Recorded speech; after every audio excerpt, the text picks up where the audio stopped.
আসসালামু আলাইকুম। আমাদের এই প্রশ্নটা হলো, একটি বস্তু x = 3 cos 40t অনুসারে সরল ছন্দিত গতিতে দুলছে, যেখানে x এর পরিমাপ মিটারে এবং t এর পরিমাপ সেকেন্ডে। এর সর্বোচ্চ বেগের মান কত? তো আমাদের আগে যেটা দেওয়া আছে সেটা একটু লিখে নেই। দেওয়া আছে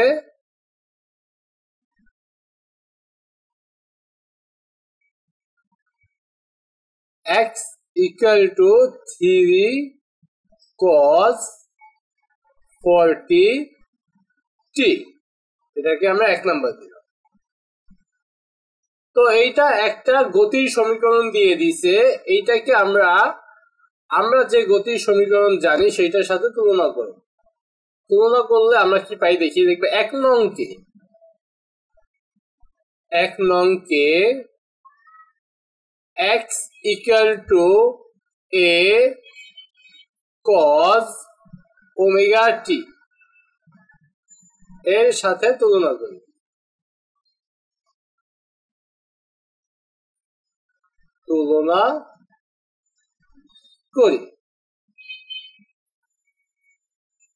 আমরা জানি x = a cos ωt, এটা একটা গতির সমীকরণ। এইটা থেকেই আমরা কি করতে পারবো, এখানে তুলনা করে আমরা সর্বোচ্চ বেগের মান বের করতে পারবো। দেখো, তুলনা করলে এর স্থলে কি আছে, 3 আছে, তাহলে আমরা বলতে পারবো a = 3। তারপর ওমেগার স্থলে কত আছে, 40, তাহলে লিখতে পারি ওমেগা = 40। ওমেগার এককটা লিখে দিতে পারো রেডিয়ান পার সেকেন্ড। তো ওমেগা পাইলাম, এ পাইলাম। আমাদের বলছে সর্বোচ্চ বেগ। সর্বোচ্চ বেগ নির্ণয়ের সূত্র কি আমরা জানি, দেখবো আমরা জানি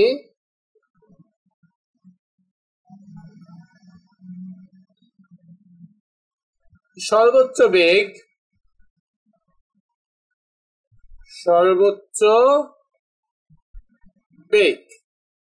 যেটাকে আমরা বলি ভিম্যাক্স। = আমরা জানি ওমেগা এ। এখানে তোমরা এককগুলো দিতে পারো, এখানে হলো এটা রেডিয়ান পার সেকেন্ড আর এটা হলো মিটার। তো এখানে ওমেগার মান হলো 40 আর এর মান হলো 30, এর মান 3। ভি মানে বেগ বের করতেছি, বেগের একক কি, ms−1। তাহলে এই জায়গায় গুণ করলে কত হবে, 120 ms−1। তো আমাদের অ্যান্সারটা আমরা একটু মিলাই নেই। এই যে আমাদের অ্যান্সার কিন্তু একদম পারফেক্টলি মিলছে, 120 ms−1, এটাই অ্যান্সার। আমাদের এই প্রশ্নটা হলো, একটি সরল ছন্দিত গতিসম্পন্ন কণার সর্বোচ্চ বেগ 0.03 মিটার পার সেকেন্ড ও বিস্তার 0.006 মিটার। পর্যায়কাল কত? তো লিখবো, দেওয়া আছে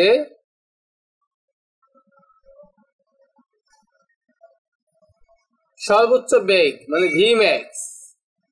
ভিম্যাক্স দিয়ে দিছে 0.03 ms−1। তারপর বিস্তার দিয়ে দিছে, বিস্তার এখানে লিখতে পারো সর্বোচ্চ বেগ।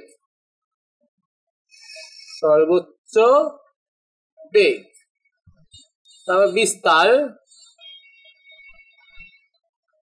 a = দিয়ে দিছে হলো 0.006 মিটার। তো এই দুইটা দিয়ে দিছে, তোমাকে পর্যায়কাল বের করতে বলছে। তো আমরা এখানে সর্বোচ্চ বেগ যেহেতু দিয়ে দিছে, সর্বোচ্চ বেগের সূত্র দিয়ে আমরা পর্যায়কাল বের করতে পারবো। সর্বোচ্চ বেগের সূত্রটা আমরা জানি, সেইটা ব্যবহার করে আমরা ওমেগা বের করতে পারবো, আর ওমেগা দিয়েই পর্যায়কাল বের করে ফেলবো। দেখবো আমরা জানি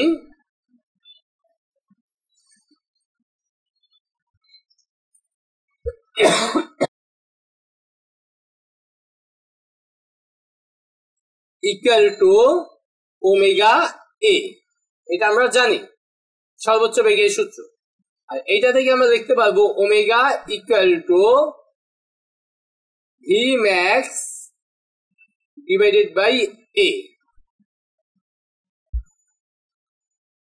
তো ওমেগার মানটা বের করতে পারি, তারপর ওমেগা দিয়ে চাইলে টি বের করতে পারি, অথবা এই ওমেগার জায়গায় ওমেগা ইকুয়াল টু আমাদের একটা সূত্র জানা আছে, সেটা আমরা ব্যবহার করব। ওমেগা আর পর্যায়কালের সম্পর্কিত যে সূত্রটা, সেটা হলো ওমেগা ইকুয়াল টু হলো 2π/t।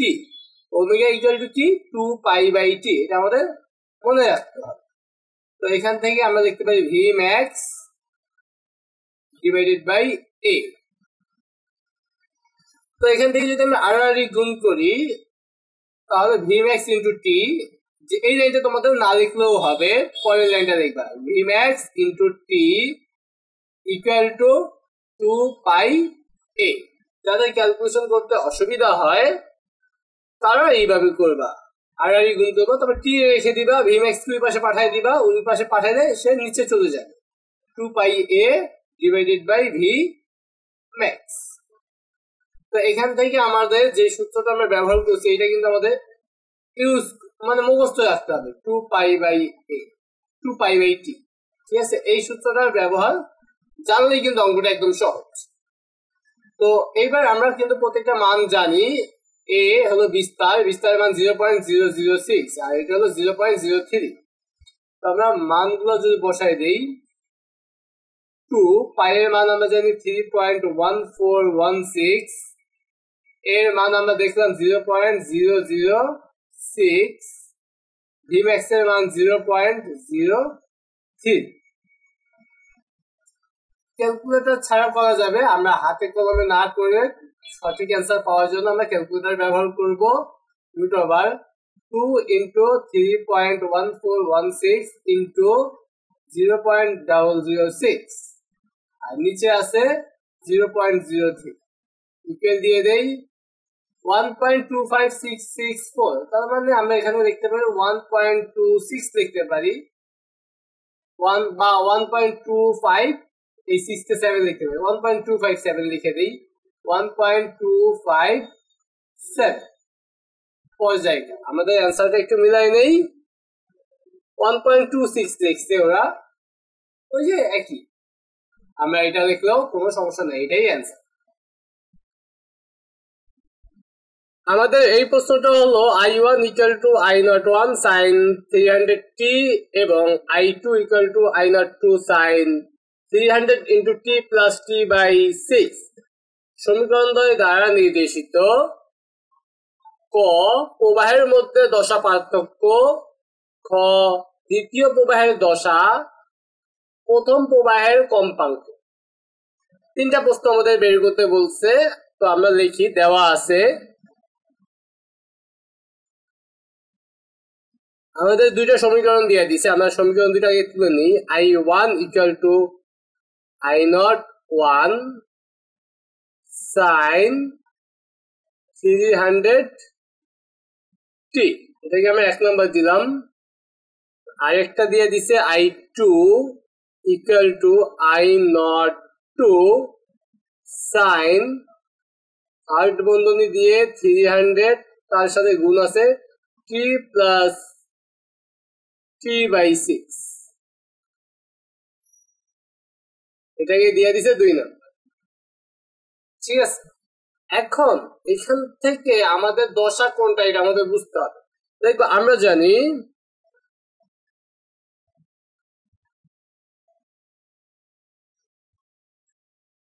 সরল সন্ধিত গতির ক্ষেত্রে x equal to a sin omega t plus del, এটা আমরা 3 নাম্বার দিলাম। ঠিক আছে, এটা আমরা জানি। তো এই ক্ষেত্রে আমরা এই যে দেখো এখানে দশা কোনটা, এটা আমরা এখান এই সমীকরণটা দিয়ে বুঝে নেব। এখানে দশা equal to omega T plus del, সাইনের সাথে কোণ হিসাবে যেটা থাকবে সেটাই কি দশা। তাহলে আমাদের ক নাম্বার প্রশ্ন বলছে প্রবাহের মধ্যে দশা পার্থক্য, তাহলে এই যে 1 আর 2 লিখবো, সুতরাং 1 ও 2, এই সুতরাং না এখানে আমরা ক লিখা দিই, ক নাম্বার প্রশ্ন যেহেতু, ক নাম্বার প্রশ্ন 1 ও 2 এর ক্ষেত্রে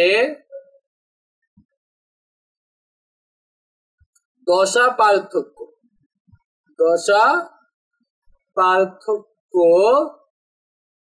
ইকুয়াল টু, তো এই দুইটার মধ্যে দশার পার্থক্য আমরা এইটা মূলত দেখতেছি এর সাথে প্লাস কিছু নাই, তার মানে এটা আদি দশায় আছে, আর এটা হলো মানে এটা পরবর্তী অবস্থা বোঝায়, এটা আগের অবস্থা বোঝায়। আমরা পরবর্তী অবস্থার দশা বিয়োগ আগেরটা, ঠিক আছে। এটা 2 নম্বরটা বিয়োগ 1 নম্বরটা দেই তাহলেই হবে। তাহলে 2 নম্বরটা যে দশা সেটা হলো 300t প্লাস 3/6, 300t প্লাস 3/6, তারপর মাইনাস দিয়ে 1 নম্বরটা দশা, 1 নম্বরটা দশা তো সাইনের সাথে 300t, থার্ড বন্ধনী একটা দিয়ে দিতে পারি একত্র করার জন্য। তো এইখানে 300 দিয়ে দুইটাকে গুণ করে দেই, তাহলে এখানে হবে 300t প্লাস এটা 300 এর সাথে t/6 গুণ করলে কত হইব, 6 দিয়ে ভাগ করলে হবে 50, তারপরে 50t, আর এখানে আছে মাইনাস 300t, তাহলে এখানে আমরা পাইতেছি এইটা বিয়োগ করলে বাদ, তারপরে 50t, তাহলে দশা পার্থক্য আমরা পাইলাম 50t। তারপরে আমরা খ নাম্বার প্রশ্ন করব। তো খ নাম্বার প্রশ্ন আমাদের কি দেওয়া আছে, বলছে দ্বিতীয় প্রবাহের দশা। তো দ্বিতীয় প্রবাহের দশা তো এই যে 300t প্লাস t/6, এরপর দ্বিতীয় প্রবাহের দশা যেটা দিয়া দিছে সাইনের সাথে যেটা, সেটাই তো 300 ব্র্যাকেট দিয়ে t প্লাস t/6, এটা এক লাইনের অ্যান্সার, থার্ড বন্ধনী দিতে পারো, না দিলেও সমস্যা নাই। এটা হলো এই যে 300t প্লাস t/6, এটা অ্যান্সার, এক লাইনের প্রশ্ন। তারপরে আমাদের গ নাম্বার প্রশ্ন বলছে প্রথম প্রবাহের কম্পাঙ্ক।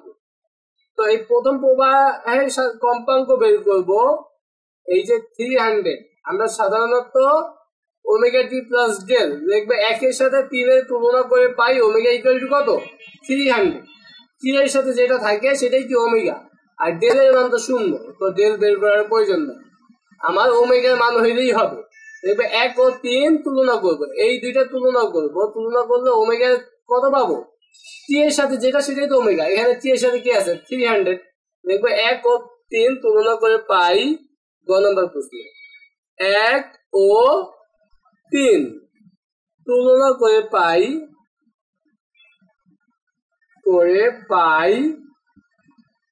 Omega equal to 300। এই ওমেগা ইকুয়াল টু আমরা লিখতে পারি 2πf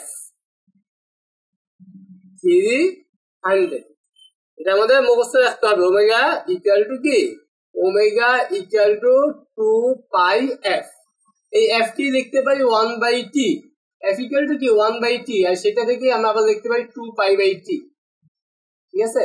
তাহলে ওমেগার এই যে দুইটা সূত্র এগুলো আমাদের খুব ভালো করে মনে রাখতে হবে। তাহলে এখানে যেহেতু আমরা কম্পাঙ্ক বের করবো এই জন্য 2π/t না লিখে 2πf লিখবো। তাহলে এখানে f equal to 300 divided by 2π, তাহলে আমরা 300 কে 2π দিয়ে ভাগ করব, 300 ডিভাইডেড বাই 2π, 2 × 3.1416, 47.74, তারপর 6 আছে, তার মানে 75 লিখতে পারি, 47.75, 47.75। কি বের করলাম, কম্পাঙ্ক, কম্পাঙ্কের একক হলো হার্টজ, hz। আমরা একটা অ্যান্সারটা মিলাই দেখি, এই যে 47.75 হার্টজ, ওরা 150/π, মানে আগের লাইনটাও লিখে দিচ্ছে, কাটাকাটি করলে তো 150/π হবে, আমরা এইটাই লিখবো, ঠিক আছে, দশমিকে যেটা আছে এটাই অ্যান্সার। আশা করি তোমরা এই প্রশ্ন 3টাই বুঝতে পারছো।